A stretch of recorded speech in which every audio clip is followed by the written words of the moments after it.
10일 밤사이 충남의 천둥과 번개를 동반한 강하고 많은 양의 비가 내렸습니다.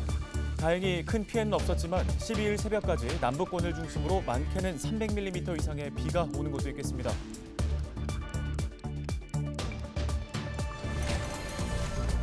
충남에서 코로나19로 인한 사망자가 1,000명을 넘어섰습니다.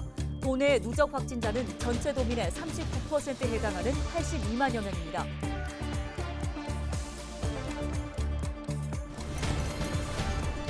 전기차 충전소 보급이 점차 확대되고 있지만 산간 오지나 섬마을은 기반 구축이 더딘 탓에 충전소가 턱없이 모자란 상황입니다. 전국에서 섬이 가장 많은 전남 신안군의 사례를 살펴보겠습니다.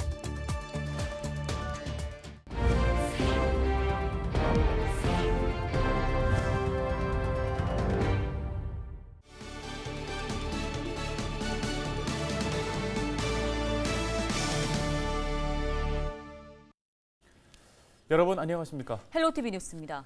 첫 소식입니다. 10일 밤사이 충남 곳곳에 천둥과 번개를 동반한 강하고 많은 비가 내렸습니다.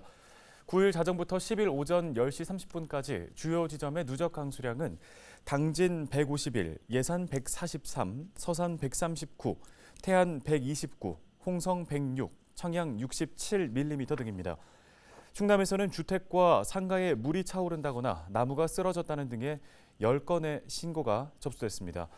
대전지방기상청은 정체전선의 영향으로 11일까지 충남의 시간당 50에서 70mm의 매우 강한 비가 내리는 곳이 있겠다고 예보했습니다. 12일 새벽까지 예상 강수량은 100에서 200mm이며 충남권 남부 지역을 중심으로 많은 곳은 300mm 이상의 비가 내리겠습니다.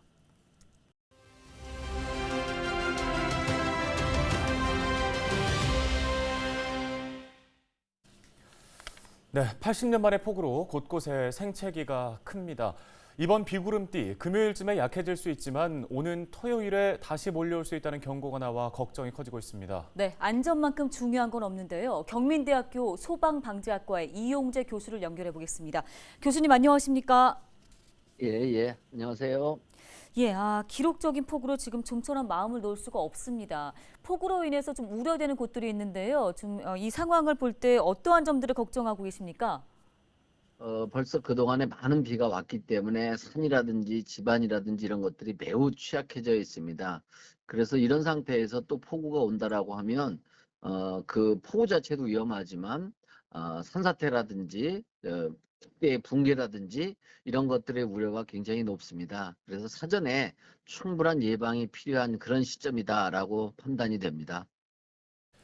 네, 비가 약해져도 이미 약해져 있는 집안 때문에 걱정의 끈을 놓을 수는 없는데요. 산사태나 도로 땅 꺼짐 현상 등이 발생하기 전에 좀 사전 징후를 미리 알고 있어야 막을 수 있지 않겠습니까? 어떤 것들을 주목해야 할까요?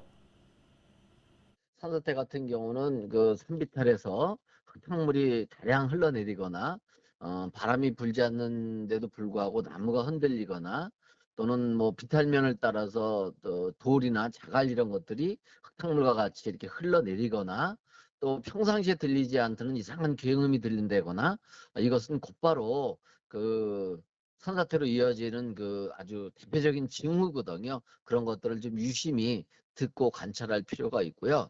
특히 이제 도심지에는 산사태뿐만 아니라 옹벽 같은 것들이 많이 있는데 평상시에 보지 못했던 균열이 있거나 또 배수구 같은 데서 그 진한 흙탕물을 동반한 그 물이 흘러나오거나 이런 것이 보일 때는 각별히 주의하셔야 되는 것뿐만 아니라 119나 행정기관에 미리 좀 신고해 두시는 것도 필요한 조치라고 말씀드릴 수 있습니다. 예, 이번 주말에도 또 이제 큰 비 소식이 있습니다. 더 이상의 큰 피해가 발생하지 않기 위해서 좀 지금이라도 대책 마련이 필요해 보이는데요. 이 부분에 대한 조언도 한 말씀 부탁드립니다. 그 좀 산비탈이 뭐 한 30도 정도로 심하거나 이런 데는 폭우가 내리기 전에 비닐이나 이런 것으로 다 씌워서 붕괴나 산사태 같은 거를 좀 막을 수가 있고요.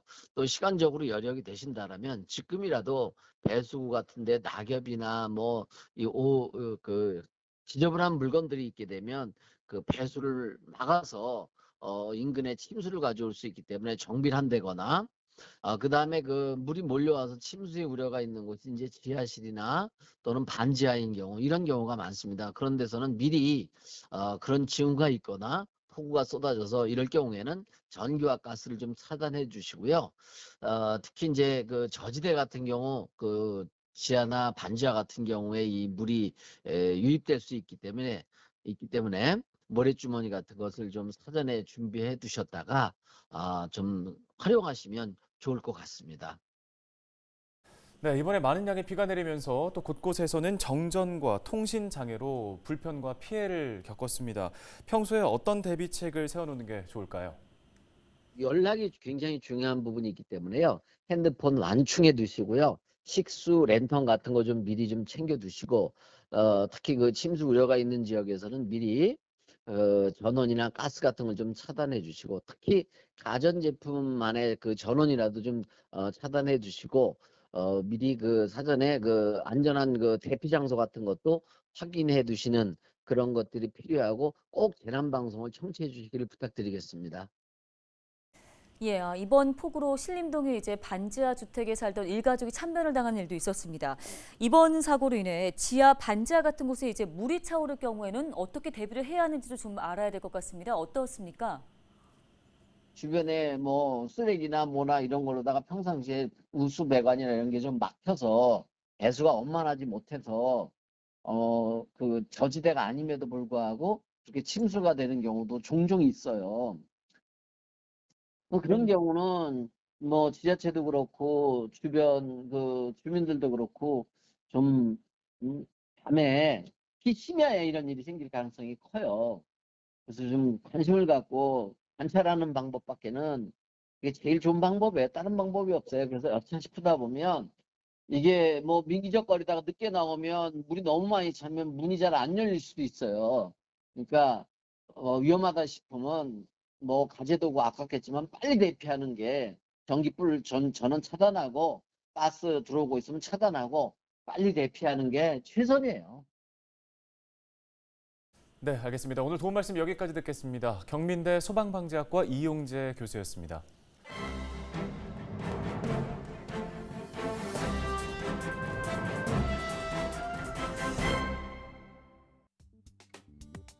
신문 브리핑입니다. 폭우로 인해 대량 발생한 침수차가 중고차 시장에 풀릴 우려가 있어 소비자들의 각별한 주의가 필요합니다. 실제로 관련 업계에 따르면 지난달 초 수원에서 침수된 중고차 총 111대 중 약 30여 대가 대전의 한 대규모 카센터에서 수리 중이며 일각에서는 이 차량이 시중으로 흘러들어올 수 있다는 우려의 목소리를 내고 있는데요. 이에 대해 경찰 관계자는 일부 악질 중고차 판매 업체들은 침수차를 수리한 뒤 이를 속여 판매하기도 한다며 침수 후 수리 사실을 알리지 않고 차량을 판매했을 때 위법 소지가 다분하다고 설명했습니다. 상대적으로 저렴한 가격 때문에 침수차를 원하는 사람도 있지만 물에 빠졌던 차는 언제 어디서 손상이 발생할지 알 수 없으므로 매우 위험하다고 하는데요. 한국소비자원의 자료에 따르면 소비자 A씨는 지난 2016년 2월쯤 침수 사실을 모르고 중고차를 구매했고 이동하던 중에 도로에서 엔진이 멈추는 사고를 겪었습니다. A씨는 차량 제작사 정비소에 수리를 요청했지만 침수 사실로 인해 수리를 거부당했고 중고차 판매업자에게 차량 환불을 요청했지만 이마저도 거부당했습니다. 이런 위험성과 유통 우려에 대해 지역 중고차 매매업계는 침수차가 시장에 흘러나오는 것을 막겠다는 입장인데요.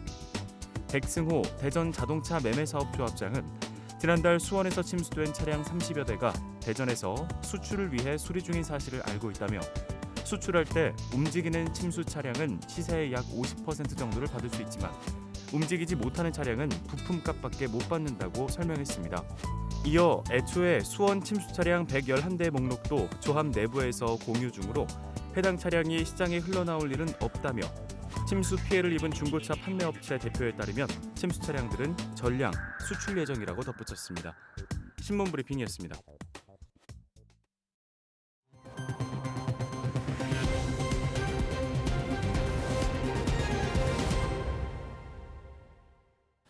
충남에서 코로나19로 인한 사망자가 1,000명을 넘어섰습니다.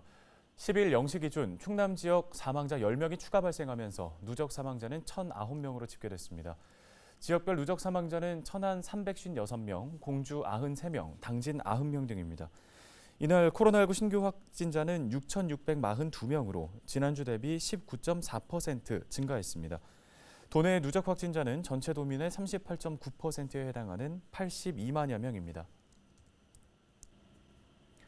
네, 전기차가 차세대 친환경차로 주목받으면서 충전소 보급도 점차 확대되고 있습니다. 하지만 산간 오지나 섬마을은 기반 구축이 더딘 탓에 충전소가 턱없이 모자란 상황인데요. 네, 전국에서 섬이 가장 많은 곳이죠. 전남 신안군이 솔선수범에 나섰습니다. 외딴 섬까지 충전소 보급을 확대하기 위해서 기대를 모으고 있습니다.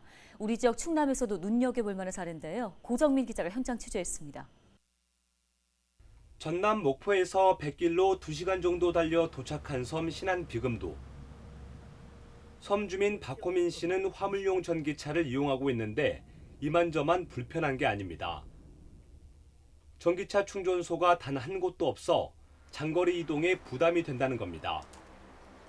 농번기엔 넉넉하게 충전할 수 있는 시간이 부족해 전기차를 세워놓는 경우도 다반사입니다.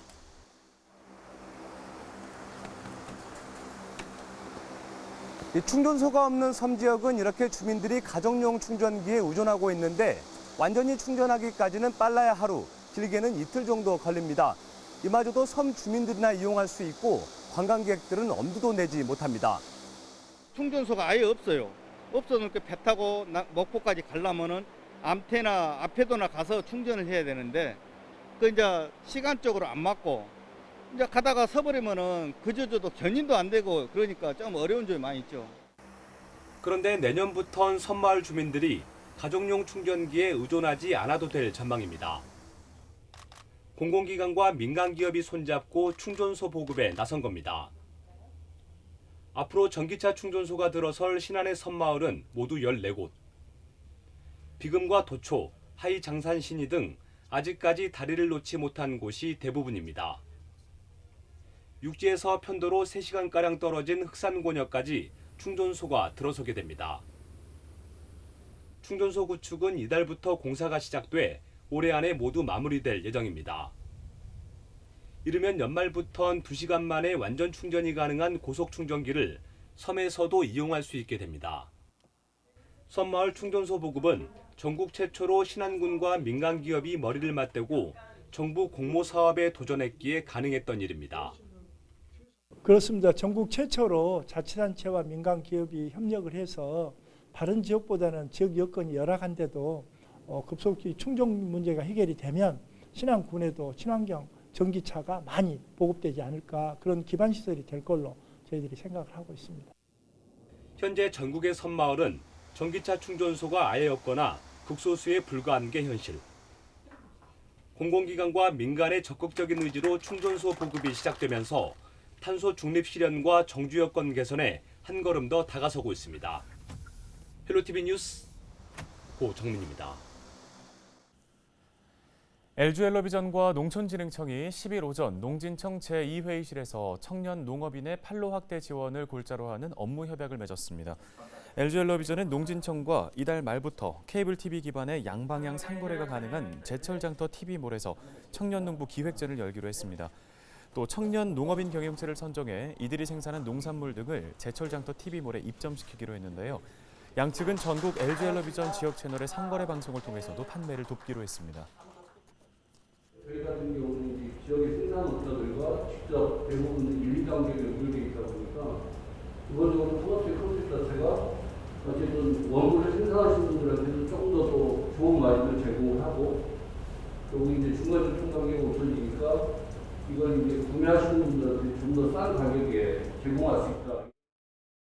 이번에 저희가 LG엘러비전하고 협력을 해서 그런 컬러와 관련된 있는 소개를 하겠다고 했더니 많은 분들이 응모를 했습니다. 우리 경쟁이 상당히 치열했던 걸로 저는 듣고 있습니다.